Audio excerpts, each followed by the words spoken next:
what's up sa inyo mga ka-Pisonet owner, mga shop owner natin dyan, mga tropa natin yan sa group. So ito na yung pinakabago kong pinakabago kong upload na naman. So matagal-tagal din tayong hindi nag-upload.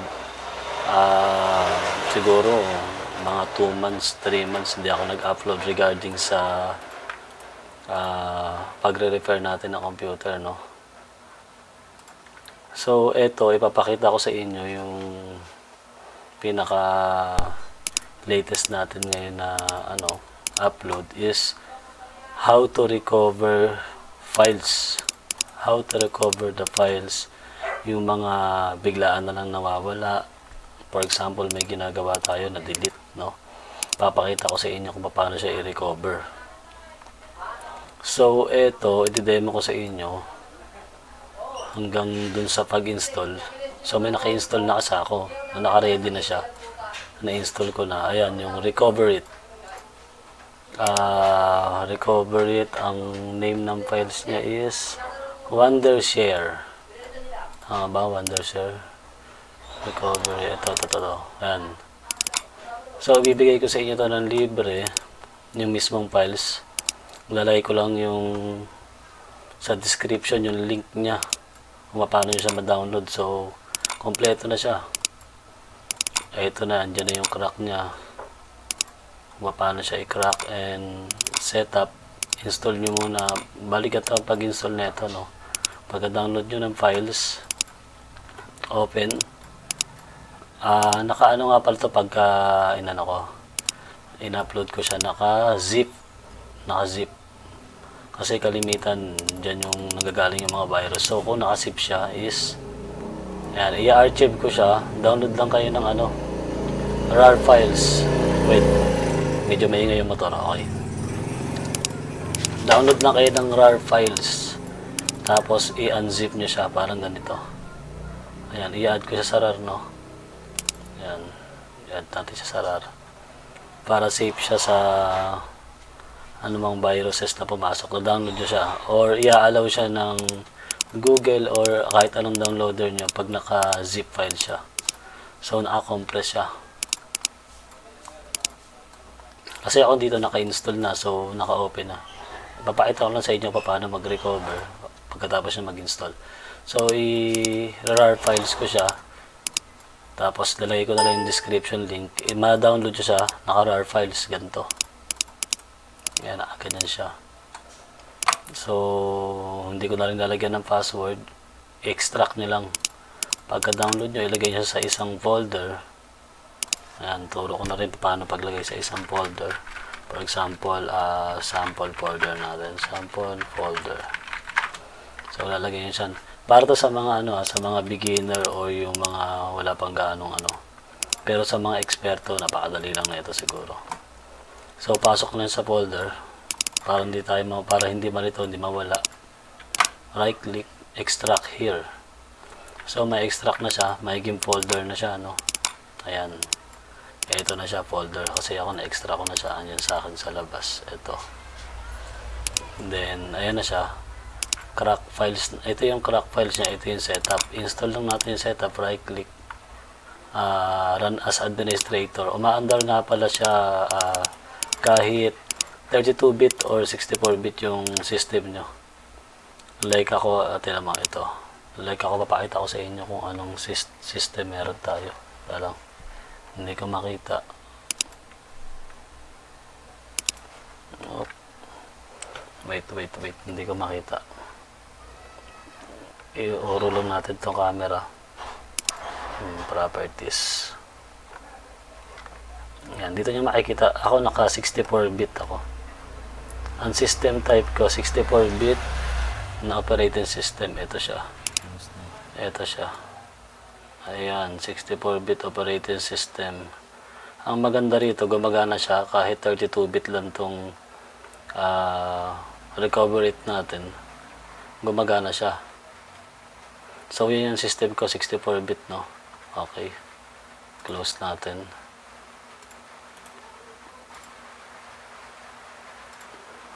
pinakita ko lang sa inyo kung yung mga pwedeng compatibility ba. Kasi may mga software tayo, may mga na-download tayo na 32-bit na files na hindi compatible sa 64-bit. So itong dinownload ko, itong i-share ko sa inyo na recoverit is ano na siya, pwede sa 32-bit, pwede na sa 64-bit. So install natin yung setup, open setup, right click, run as administrator. Pagka 64-bit ka, kahit hindi mo siya i-run as administrator, pagka 32-bit ka, i-run natin as administrator. Pero okay yan, 64-bit or 32, i-run natin as administrator para sigurado. So right click, install natin, kasi sa akin naka-install na. Ganito lang mangyayari dyan pagka in-install ko. Mauulit lang. May naka-install na kasi sa akin. So usog natin yung camera para makita natin yung buong. Ayan, may naka-install na sa akin, so kaka-cancel ko na to. Ayan. Ayan na, naka-install na siya, recoverit, no. Saka yung sa crack pala, pagka-install nyo nito, wag nyo muna siyang i-run. Basta ma-install lang siya, wag nyo muna siyang i-open, then install natin yung crack. Right click, meron naman dyan instruction. Ito, instruction, no. I-install lang natin yung previous na natin, kung meron tayo. Kung wala pa tayong recoverit, wag na natin uninstall. So wala eh. Then turn off natin yung antivirus, kasi dinidelete siya totally na antivirus kapag naka-open siya. Yun nga pala, pag may antivirus kayo, i-off nyo muna yung antivirus nyo bago nyo siya i-extract. Open natin. Sundan nyo lang to. So hindi kayo malilito. Kung may hindi naintindihan, back nyo lang yung video, ulitin nyo lang. And then for example, yung nawawala natin files nasa drive D. So click natin yung drive D. Kung papansin nyo yung drive D,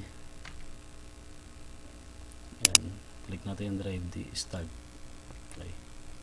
Antayin lang natin siya mag-loading. Hala ka. Ano na yung ano ko.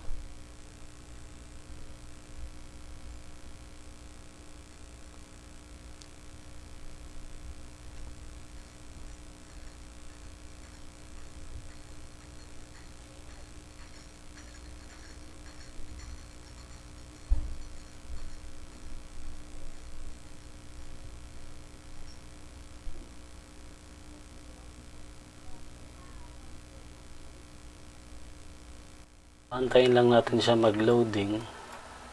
For example, ayan na. Na-open ko na. Antayin natin siya mag-loading, no. Pag nakita nyo na yung totally, dapat tatapusin natin yung 100%. So ako hindi ko na muna tatapusin yung 100%, 54%, kasi nakita ko na yung sample lang naman to, at nakita ko na rin yung folder na i-ano natin, i-recover. Stop ko na siya. Ito yung stop.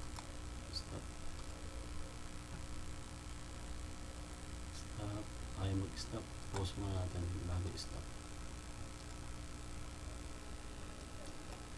So yun na, nakita ko na yung folder na gusto kong i-recover yung files ko, yung video ng anak ko.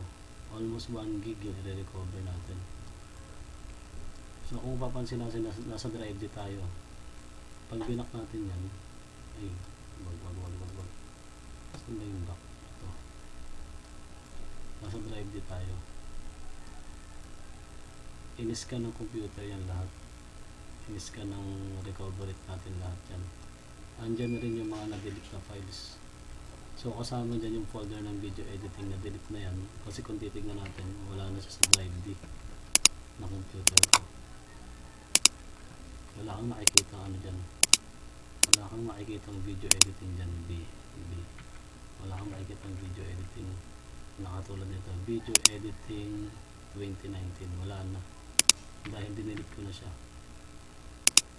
Pero makikita mo dyan yung mga lahat ng files na to. Makikita mo dyan yung Windows, Adobe Premiere, all download, andito sa loob yan. Ayan, yung video ko lasing, ayan, video vlogger, vlog forever. So andito yan, vlog forever. Ayan yan. Ayan. At andyan din yung laman yan. So ang gagawin natin, i-recover natin yung files ko sa video editing na na-delete na. So nawala na tong files na to ng video editing. Wala na to sa loob ng drive D. Yan. I-recover ko yung almost 1 gig na video. Recover. Dito natin na-recover. Then punta tayo sa drive C. Yan nga, napupunta tayo sa drive C. Gagawa tayo dito ng folder kung saan natin ilalagay yung i-recover natin. So new folder, sample recover. Okay, enter, and then click natin yung sample recover, then recover. So antayin lang natin ma-recover yung files natin. Ayan na, nagre-recover na siya. 28%, 34, 38, 39, 41, 42. Yan, ganun lang. Napakasimple lang, install natin yung recoverit. So ilalagay ko na yung link niya para ma-download nyo sa description. Kaya swerte nung may mga laptop, may mga iniingatan na yung mga files nila na biglang nawala, swerte. Dahil meron na sila makukuha libreng pang recover, libre 79, 80, 82. So mas maganda kung lalagyan nyo ng yung mga mahalaga yung files, ilalagay nyo sa folder na alam nyo para madali siyang i-recover. Ayan, almost 1 gig tong video na to, no? Click natin kung na-recover nga. Ayan. Ngayon, pag nakuha nyo na-recover nyo na siya, pwede natin siyang tanggalin. Cut, paste natin siya dito sa desktop. Paste natin sa desktop. Ayan, ito na siya. Play natin. So, yun. Na-recover natin. Boom. Okay. 1 gig. Almost 1 gig ang na-recover natin. Ayan. Siya po. Ayan po. Ayan. Almost 1 gig ang na-recover natin. So, ganoon na paulit-ulit lang. Mag-recover pa tayo yung 184 MB. Recover natin itong video na to. Ito na lang example para mabilis. Then, recover. Drive C. Yung ginawa nating pang-recover, sample recover. Okay, nasa loob na siya. Ayun na siya. Open. Struck here. Okay. Hindi ma-open. Naka-zip. Ayan. Struck here. May password. Hindi natin alam. So, ayun na siya. Na-recover na siya. Delete ulit natin. Delete natin.